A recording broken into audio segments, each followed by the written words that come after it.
Well, there was a drug bust at Grandma's house. What used to be her house, anyway. And I'm not really 100% sure, but the people that were living there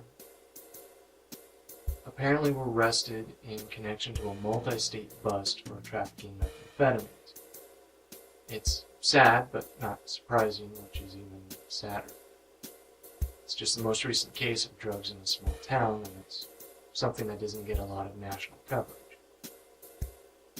I'd only driven by a few times since the new owners moved in, and every time it was disappointing to see how the house had changed. Like, the lawn died. The front porch started to fall off the house. The siding was rotting. A fairly charming house just decayed around the people that were living there. It was clear they didn't care about the house. After all, they were there as a way station and distribution point for drug smugglers, and nothing else. It's hard looking at a place that was so full of happy memories that just wasn't cared for anymore. The place still brings those memories back, but now they're kind of drowned out by disbelief.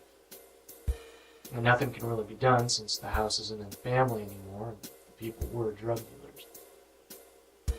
They clearly didn't care how they lived so long as they made money, or they were too strung out to care.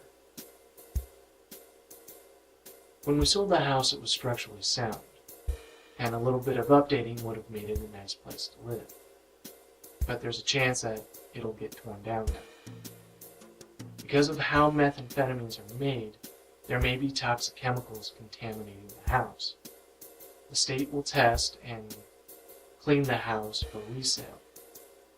But after 2 tries, they'll just knock the house down and sell an empty lot. And frankly, it might be better for everyone if they just razed the house anyway. The amount of damage done, the location and size of the house, and the cost to fix it means no one is likely to buy it. It's cheaper to knock the house down than trying to fix it up. And an empty lot would sell better because no one wants to buy a lot than pay more to tear down a house they can't use.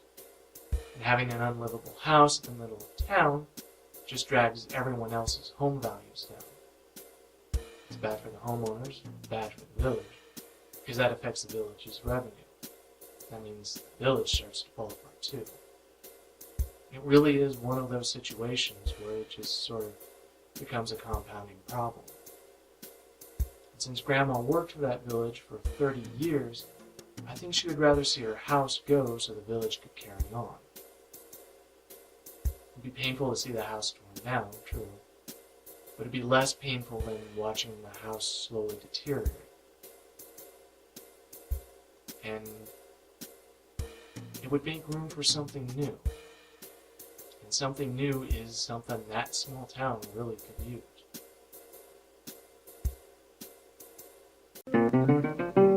If you like the video, click the thumbs up.